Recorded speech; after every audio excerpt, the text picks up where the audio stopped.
लाचारी। कैले बानी सावन के सोमारी हो यानी तुहरी दुआरी। कैले बानी सावन के सोमारी हो यानी तुहरी दुआरी।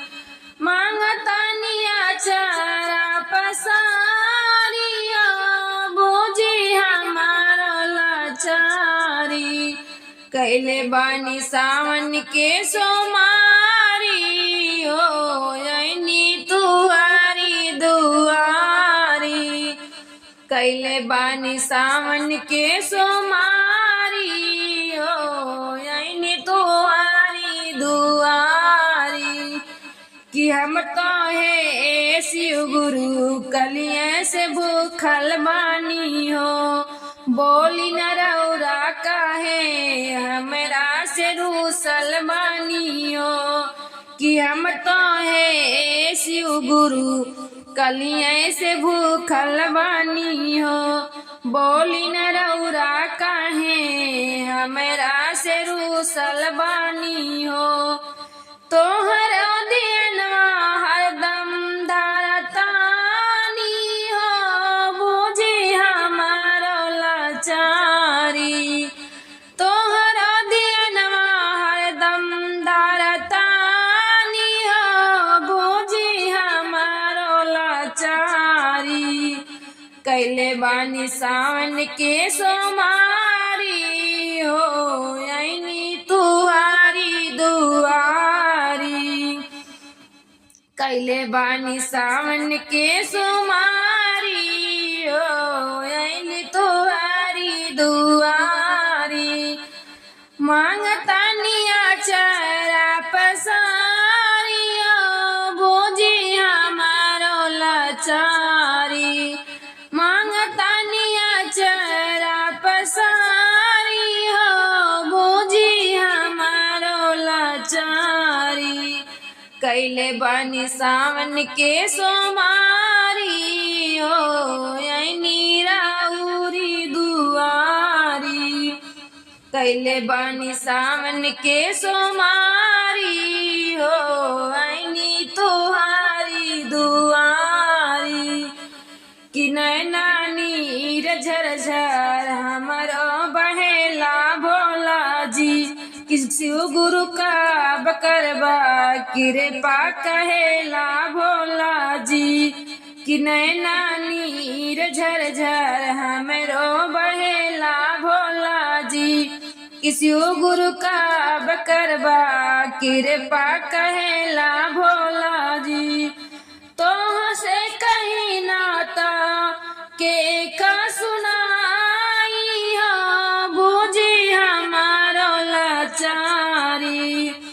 तो से कहीं ना तो के का सुनाई हो बुझी हमारो लाचारी।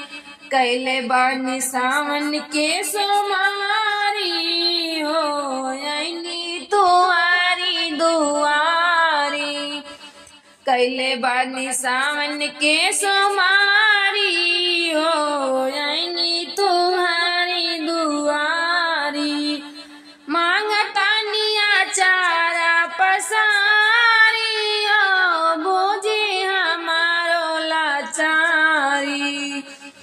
कैले बानी सावन के सोमारी हो यानी तुहारी दुआरी। मांगतानी आचारा पसारी हो बोझी हमारो लाचारी।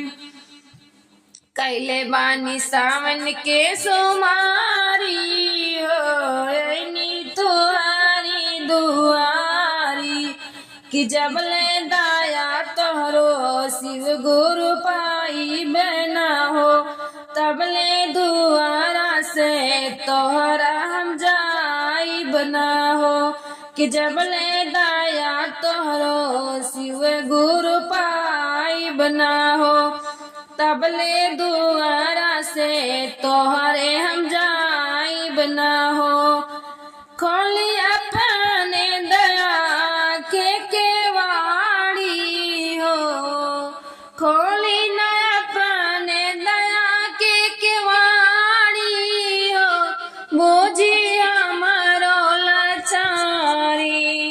कैले बानी सावन के सोमारी हो यनी तोहारी दुआरी। कैले बानी सावन के सोमारी हो यनी तोहारी दुआरी।